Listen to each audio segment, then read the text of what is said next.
Eclipses in astrology tell stories.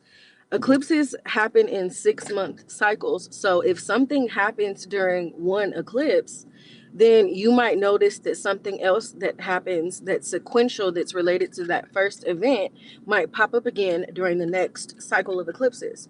Like, for example, we have been experiencing eclipses on the Pisces Virgo axis since 2024.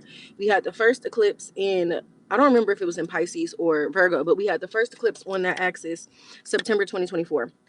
I did a reading for a client today. Her and her wife got engaged during that eclipse cycle.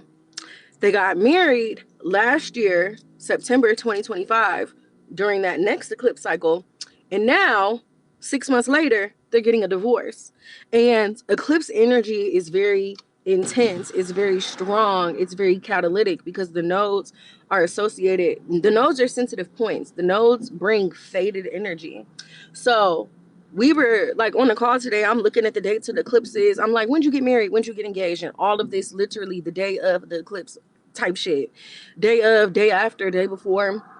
And it wasn't a surprise that her marriage ended up being chaotic because you got married during eclipse season. And that's why people always tell y'all, like, well, astrologers tell people, like, you can use astrology to plan and time things because, for example, the time that you start something will tell you what your experience with that specific thing is going to be. So if you get married when the astrology is chaotic, your relationship more than likely is going to end up being chaotic because, you started something at a chaotic time. So just something I wanted to share as we wrap up eclipse season. I thought that was pretty interesting. I was on the call like, girl, what the hell? But of course, if you don't know, you don't know. But when you know better, you do better. And that's why everybody should learn astrology.